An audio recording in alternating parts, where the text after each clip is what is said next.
വഖഫ് വിഷയത്തിൽ പ്രതിഷേധം ശക്തമാക്കി മുനമ്പ നിവാസികൾ. വഖഫ് നിയമത്തിന്റെ പ്രതീകാത്മക രൂപം കടലിൽ താഴ്ത്തിയായിരുന്നു പ്രതിഷേധം.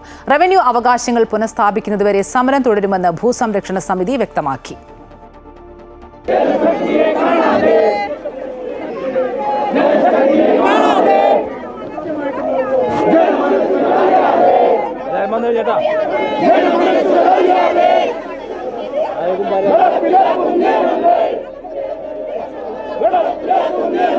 വേളാങ്കണ്ണി മാതാ പള്ളിയിൽ നിന്നും പ്രതിഷേധ ജാഥയായിട്ടാണ് മുനമ്പം നിവാസികൾ കടൽക്കരയിലേക്ക് എത്തിയത്.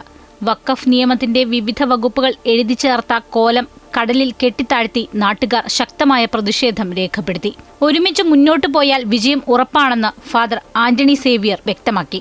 ഇത് നമ്മുടെ ശക്തിയെ കാണിച്ചു കൊടുക്കുകയാണ്. നമ്മൾ ഒരുമിച്ച് ഐക്യത്തോടുകൂടി മുന്നോട്ട് പോയെങ്കിൽ തീർച്ചയായിട്ടും നമുക്ക് നമ്മുടെ സമരത്തെ വിജയിക്കാൻ സാധിക്കും. നമ്മൾ ആർക്കും എതിരല്ല, നമ്മൾ വഖഫ് ആക്ടിന് മാത്രമാണ് എതിര്. മുനമ്പം ഭൂമിയിൽ റവന്യൂ അവകാശങ്ങൾ പൂർണ്ണമായും പുനഃസ്ഥാപിക്കുക എന്നതാണ് നാട്ടുകാരുടെ ആവശ്യം. സർക്കാർ നിയോഗിച്ച ജുഡീഷ്യൽ കമ്മീഷനിൽ വിശ്വാസമില്ലെന്നും അവർ പറയുന്നു. നിസാർ കമ്മീഷൻ പറഞ്ഞുണ്ടല്ലോ, അതും കളിപ്പിക്കലാണ്. ഇനി വെക്കണ കമ്മീഷൻ കളിപ്പിക്കുക. ഞങ്ങൾക്ക് അതിനൊന്നും വിശ്വാസമല്ല. ഞങ്ങളുടെ അവകാശം ഞങ്ങളുടെ മടിയിൽ തന്നെയുണ്ട്. പിന്നെ ഞങ്ങൾ എന്തിന് ഈ ആവശ്യമില്ലാത്ത കാര്യത്തിനൊക്കെ പോകുന്നു? ഇതൊക്കെ നിസ്സാരമായിട്ട് പറയാനുള്ള കാര്യങ്ങളുള്ളൂ കേട്ടോ. വരും ദിവസങ്ങളിൽ വ്യത്യസ്തമായ സമര രീതികളുമായി മുന്നോട്ട് പോകാനാണ് സമരസമിതിയുടെ തീരുമാനം. അമൃത ന്യൂസ്, കൊച്ചി.